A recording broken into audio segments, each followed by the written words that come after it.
Là dessus, Jésus quitta la cour du temple. Tandis qu'il s'éloignait, ses disciples s'approchèrent pour lui faire remarquer l'architecture du temple. Alors il leur dit, oui, regardez bien tout cela. Vraiment, je vous l'assure, tout sera démoli, il ne restera pas une pierre sur une autre. Comme il était assis sur le mont des Oliviers, ses disciples s'approchèrent, le prirent à part, et lui demandèrent, dis-nous, quand cela se produira-t-il et quel signe annoncera ta venue et la fin du monde? Jésus leur répondit, faites bien attention que personne ne vous induise en erreur. Car plusieurs viendront sous mon nom en disant, je suis le Messie. Et ils tromperont beaucoup de gens. Vous entendrez parler de guerre et de menaces de guerre, attention. Ne vous laissez pas troubler par ces nouvelles, car cela doit arriver, mais ce ne sera pas encore la fin. En effet, on verra se dresser une nation contre une nation, un royaume contre un autre, il y aura des famines et des tremblements de terre en divers lieux. Mais ce ne seront que les premières douleurs de l'enfantement.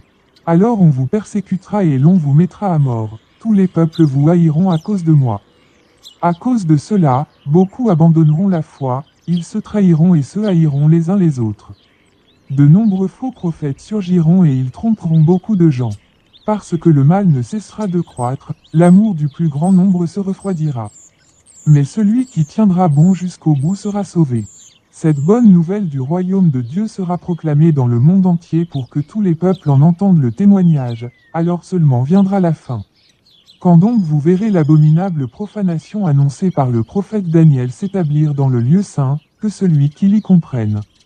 Alors, que ceux qui sont en Judée s'enfuient dans les montagnes.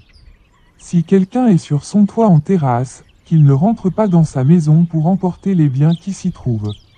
Que celui qui sera dans les champs ne retourne pas chez lui pour aller chercher son manteau. Malheur, en ces jours-là, aux femmes enceintes et à celles qui allaitent. Priez pour que votre fuite n'ait pas lieu en hiver, ni un jour de sabbat. Car à ce moment-là, la détresse sera plus terrible que tout ce qu'on a connu depuis le commencement du monde, et jamais plus, on ne verra pareille souffrance. Vraiment, si le Seigneur n'avait pas décidé de réduire le nombre de ses jours, personne n'en réchapperait, mais, à cause de ce qu'il a choisi, il abrégera ce temps. Si quelqu'un vous dit alors, le Messie est ici, ou, il est là, ne le croyez pas. De faux Messies surgiront, ainsi que de faux prophètes. Ils produiront des signes extraordinaires et des prodiges au point de tromper même, si c'était possible, ce que Dieu a choisi. Voilà, je vous ai prévenu. Si l'on vous dit, regardez, il est dans le désert. N'y allez pas. Si l'on prétend, il se cache en quelque endroit secret. N'en croyez rien. En effet, quand le Fils de l'homme viendra, ce sera comme l'éclair qui jaillit du levant et illumine tout jusqu'au couchant. Où que soit le cadavre, là s'assembleront les vautours. Aussitôt après ces jours de détresse, le soleil s'obscurcira, la lune perdra sa clarté, les étoiles tomberont du ciel, les puissances célestes seront ébranlées. C'est alors que le signe du Fils de l'homme apparaîtra dans le ciel. Alors tous les peuples de la terre se lamenteront, et ils verront le Fils de l'homme venir sur les nuées du ciel avec beaucoup de puissance et de gloire. Il enverra ses anges rassemblés, au son des trompettes éclatantes, ses élus des quatre coins du monde, d'un bout à l'autre de l'univers. Que l'exemple du figuier vous serve d'enseignement, quand ses rameaux deviennent tendres et que ses feuilles poussent, vous savez que l'été est proche. De même, quand vous verrez tous ces événements, sachez que le Fils de l'homme est proche, comme aux portes de la ville. Vraiment, je vous assure que cette génération-ci ne passera pas jusqu'à ce que tout cela vienne à se réaliser. Le ciel et la terre passeront, mais mes paroles ne passeront jamais. Quant au jour et à l'heure où cela se produira, personne ne les connaît, ni les anges du ciel, ni même le Fils, personne, sauf le Père, et lui seul. Lors de la venue du Fils de l'homme, les choses se passeront comme au temps de Noé. En effet, à l'époque qui précéda le déluge, les gens étaient occupés à manger et à boire, à se marier et à marier leurs enfants, jusqu'au jour où Noé entra dans le bateau. Ils ne se doutèrent de rien, jusqu'à ce que vienne le déluge qui les emporta tous. Ce sera la même chose lorsque le Fils de l'homme viendra. Alors deux ouvriers travailleront côte à côte dans un champ, l'un sera emmené, l'autre laissé.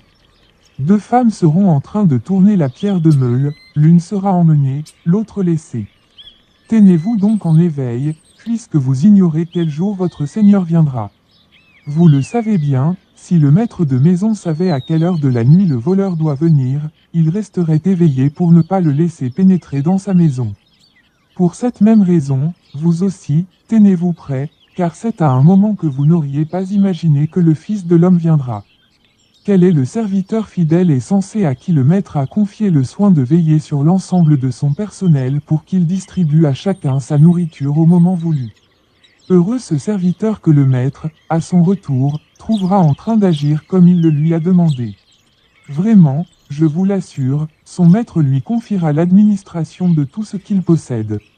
Mais si c'est un mauvais serviteur, qui se dit, mon maître n'est pas près de rentrer, et se met à maltraiter ses compagnons de service, à manger et à boire avec les ivrognes, son maître arrivera un jour où il ne s'y attendra pas et à un moment qu'il ne connaît pas. Alors le maître le punira très sévèrement, et le traitera comme on traite les hypocrites, c'est là qu'il y aura des pleurs et d'amers regrets.